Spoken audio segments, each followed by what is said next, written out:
नमस्कार दोस्तों, 2 दिन पहले आपको याद होगा ट्यूसडे को हमने बात किया था सुएज कैनाल के बारे में, जहां पर एक बहुत बड़ा शिप अराउंड 400 मीटर लॉन्ग जितना शिप जो है वो आपका इस कैनाल में स्टक हो गया है। उसने पूरे रास्ते को ब्लॉक कर दिया है, जिसकी वजह से कोई भी शिप एक तरफ से दूसरी तरफ नहीं जा पा रही है। अब इसकी वजह से प्रॉब्लम क्या हो रही है कि पहले शायद लग रहा था कि 2 या मैक्सिमम 3 दिन में ये जो ब्लॉकेज है ये हट जाएगा और यहां पर जितने भी शिप्स अटके हुए हैं वो यहां पर अब पास हो पाएंगे, लेकिन अब यहां पर क्या देखने को मिल रहा है कि कुछ हफ्ते भी लग सकते हैं। इस तरह के बयान सामने आ रहे हैं, कुछ हफ्ते भी लग सकते हैं। अब आप खुद सोच के देखो कि विश्व का इतना बड़ा ट्रेड आपका सुएज कैनाल की तरफ से होता है और अगर ये ब्लॉक हो गया तो इसकी वजह से कितना बड़ा संकट गहरा सकता है पूरे विश्व में। तो क्या क्या प्रॉब्लम हो सकती है, भारत को लेकर यहां पर कितना खतरा है, भारत कितना गुड्स वहां से मंगाता है, इन सबके बारे में मैं आपके साथ डिस्कस करूंगा।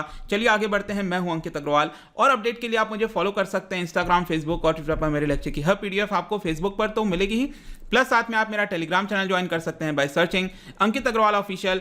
और जैसा कि आपको पता है कि यूपीएससी प्रीलिम्स का एग्जाम आने वाला है, अगर आप अपनी प्रिपरेशन कर रहे हैं 2021 के लिए या फिर 22 के लिए, आप हमारे स्टडी आईक्यू के यूपीएससी कोर्स को ले सकते हैं, जहां पर आपको स्टैटिक, करंट, हर एक चीज एक जगह उपलब्ध करा दी जाती है। तो चलिए देखते हैं एग्जैक्टली यहां पर हो क्या रहा है। तो जो कार्गो शिप आपका ब्लॉक हुआ है उसकी वजह से अराउंड $10 बिलियन के जो वर्थ ऑफ गुड्स हैं हर दिन यहां पर एक तरफ से दूसरी तरफ जाते हैं।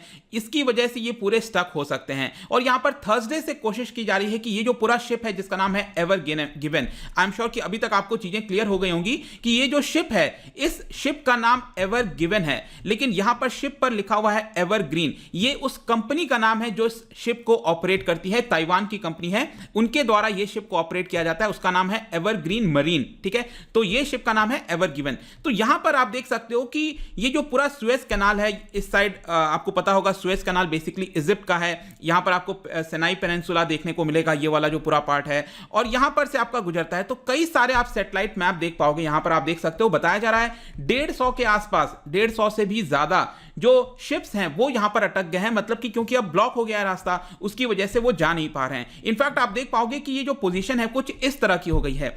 मैक्सिमम अगर आप इसकी विड्थ देखोगे सुएज कैनाल की, वो करीब 200 मीटर बताई जाती है, ठीक है। और जो इस शिप की आपकी लेंथ है वो करीब 400 मीटर है, मतलब ऑलमोस्ट हाफ अ किलोमीटर। आप समझ सकते हो कि अगर इसका शेप इस तरह से हो जाता है, मतलब कि इसने पूरी तरह से जो रास्ता है उसको ब्लॉक कर दिया। और इस तरह इसकी वजह से आपको कई सारे मीम्स भी देखने को मिलेंगे। आप देख पा रहे हो कि यहां पर जिसका अगला वाला हिस्सा है कि ये जो जेसीबी है और इस तरह की चीजें मैकेनिकल तरीके से चीजों को निकालने की कोशिश की जा रही है। लेकिन मैं आपको बता दूं कि इसके साथ साथ जो टग बोट्स होते हैं वो भी यहां पर कोशिश कर रहे हैं कि यहां पर जो अटक रखा है, ये जो पूरा चीजें अटक रखी हैं शिप की, इसको यहां से ड्रेजिंग करके निकाला जाए।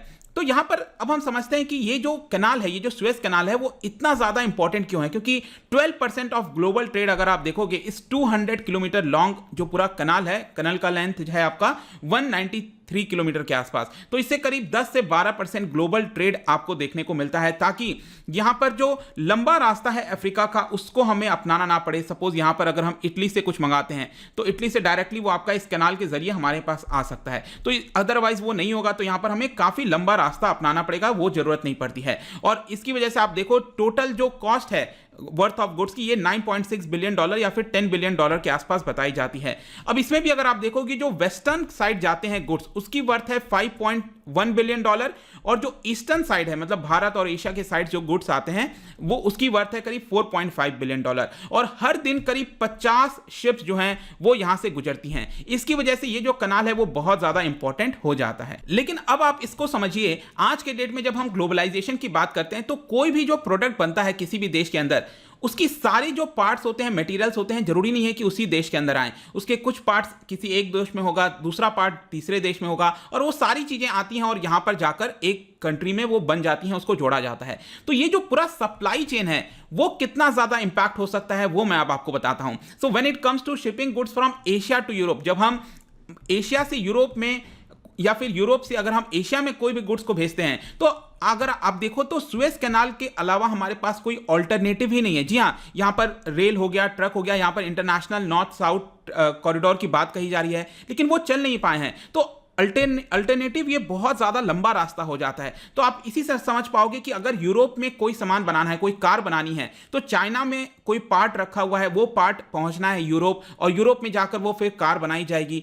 तो यहां पर वो नहीं बन पाएंगे। अब सप्लाई चेन में दिक्कत आएगी तो यूरोप के अंदर बहुत सारी प्रॉब्लम हो सकती है। तो जैसे कि आप देख सकते हो यूरोप में जितने भी प्रोडक्ट्स बनते हैं, चाहे भारत से कॉटन जाना हो क्लोथ्स बनाने के लिए, मिडिल ईस्ट से जो पेट्रोलियम जाना हो वो नहीं जा पा रहा है, जो प्लास्टिक्स हो गए, ऑटो पार्ट्स हो गए, जो चाइना से यूरोप के अंदर जाते हैं वो नहीं जा पा रहे हैं। तो ये जो पूरा सप्लाई चेन है वो बहुत ज्यादा डिसरप्ट हो गया है इसकी वजह से। लेकिन क्या यूनाइटेड स्टेट्स के ऊपर इसका कोई इंपैक्ट आएगा? देखिए, यूनाइटेड स्टेट्स के ऊपर उतना ज्यादा एशिया को लेकर इंपैक्ट नहीं आएगा, क्योंकि एशिया से जितने भी गुड्स जाते हैं वो ज्यादातर जो वेस्टर्न कोस्ट है यूएस का, जो कैलिफोर्निया वाला पूरा कोस्ट है आपका, वेस्टर्न कोस्ट, वहां पर आपका जाता है। तो यूएस को लेकर कोई बहुत ज्यादा उतना चिंता नहीं होगी। लेकिन हाँ, यूरोप से जो सामान यूएस के अंदर जाते हैं उसमें कोई दिक्कत आ सकती है, क्योंकि जो कंटेनर्स वगैरह हैं वो आपका यूरोप के अंदर अब एंटर नहीं कर पा रहा है। इसकी वजह से कंटेनर जो चीजें हैं वो उसकी शॉर्टेज हो जा रही है। तो ये प्रॉब्लम हमें देखने को मिल रहा है। भारत की अगर हम बात करें, it is the biggest importer. जी हाँ, मैं आपको बता दूं, सुएज कैनाल के रास्ते भारत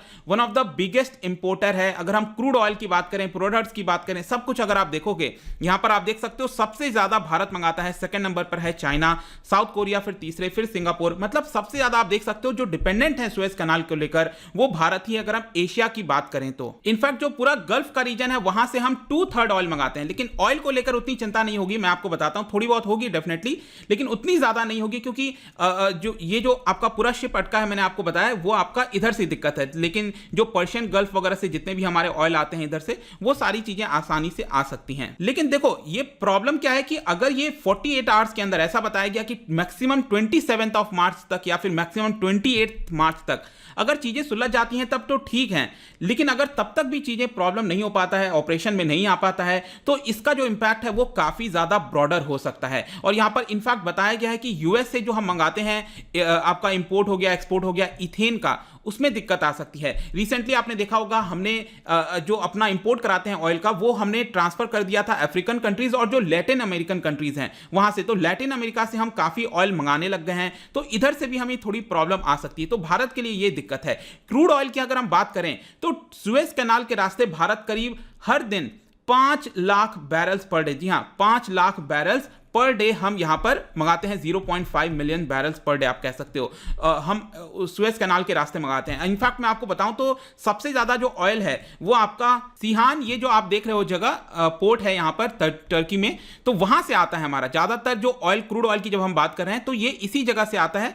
तो यहां पर हमें मेन प्रॉब्लम हो रही है। बाकी ऑयल वगैरह तो पर्शियन गल्फ और इस रीजन से आता है, वो तो आ सकता है, उसमें उतनी प्रॉब्लम नहीं होगी। तो यहां पर हर दिन 5 लाख बैरल्स पर डे आता है। उसके बाद चाइना मंगाता है जो कि 4 लाख बैरल्स पर डे है। साउथ कोरिया और Singapore 4 lakh barrels per day से कम मंगाता है, मतलब सबसे ज्यादा भारत ही मंगाता है। तो ये तो क्रूड ऑयल हो गया। लेकिन आपको पता होता है कि जो क्रूड ऑयल हम मंगाते हैं भारत के अंदर, फिर यहां पर हम प्रोडक्ट्स बनाकर, जैसे कि पेट्रोलियम जेली हो गया, जो वैसलीन हो गया, इस तरह के जो अनेक प्रोडक्ट्स होते हैं पेट्रोलियम से रिलेटेड, वो फिर हम एक्सपोर्ट करते हैं। उस मामले में अगर आप देखोगे तो भारत का 6th नंबर आता है। यहां पर सबसे ज्यादा एक्सपोर्ट किया जाता है पेट्रोलियम प्रोडक्ट्स के मामले में रशिया के द्वारा, फिर Saudi Arab, Iraq, Libya and Algeria, उसके बाद 6th नंबर पर भारत आता है। मतलब कि हमारा एक्सपोर्ट भी प्रॉब्लम में आएगा। इंपोर्ट तो होगा ही दिक्कत में, लेकिन जो हम भेजते हैं बाहर वो भी प्रॉब्लम में आएगा। और जैसा कि मैं आपसे बार बार बता रहा हूं कि longer the hold up bigger the impact, जितना ज्यादा टाइम लगेगा इस एवर गिवन को निकालने से वहां पर, उतनी ज्यादा हमें डिसरप्टिव प्रॉब्लम आ सकती है। इनफैक्ट यहां पर और अच्छे से मैं आपको बताऊं तो ये आपका नीचे रेड सी हो गया, ठीक है, और ऊपर आपका मेडिटेरेनियन सी हो गया। तो ईस्टर्न साइड वाला जो आपका फ्रंट वाला बोट है ना, ये बेसिकली अटक रखा है यहां पर, ठीक है। तो यहां पर कोशिश की जा रही है कि एटलीस्ट इसको यहां से निकाला जाए और थोड़ा सा अगर हम मूव करके बोट को इधर ले आए, ठीक है ना। आई होप कि आप समझ पा रहे होगे। ये वाला सिनाई जो पेनिनसुला है वो है आपका इस साइड, तो ईस्टर्न साइड ये वाला हो गया जो है, और वेस्टर्न साइड ये वाला है इजिप्ट का, ये मेन लैंड जो हो गया, ठीक है। तो यहीं पर कोशिश की जा रही है, लेट्स सी कि क्या चीजें हो पाती हैं कि नहीं। बट आई होप कि इस वीडियो के माध्यम से आपको चीजें समझ में आ गई होंगी कि सुएज कैनाल ब्लॉकेज की वजह से भारत को लेकर क्या क्या कंसर्न्स हैं। जाने से पहले यहां पर आपको एक इंटरेस्टिंग क्वेश्चन बताना है। डेफिनेटली कुछ ना कुछ क्वेश्चन आ सकता है इस बार, इतनी ज्यादा चर्चा हो रही है रेड सी को लेकर। तो रेड सी से आपने देखा होगा बहुत सारे जो देश हैं वो बॉर्डर करते हैं, ठीक है। तो इनमें से कौन सा देश है जो रेड सी के साथ बॉर्डर नहीं करता है, ठीक है। इसका जो राइट राइट आंसर है आपको इंस्टाग्राम पर तो मिलेगा ही। अगर आप इंस्टा पे नहीं हो कोई बात नहीं, टेलीग्राम से ले सकते हैं। मैं कई सारे एमसीक्यूज यहाँ पर डालता रहता हूँ स्टोरीज के फॉर्म में, आप जाकर प्ले कर सकते हो। अगर आप मुझसे इकोनॉमी पढ़ना चाहते हैं, कोई भी कोर्स परचेज करना चाहते हैं, स्टडी IQ ऐप पर जा सकते हैं। आई होप की वीडियो आपको पसंद आया होगा। मिलता हूँ आपसे next time, till then thank you very much, see you soon.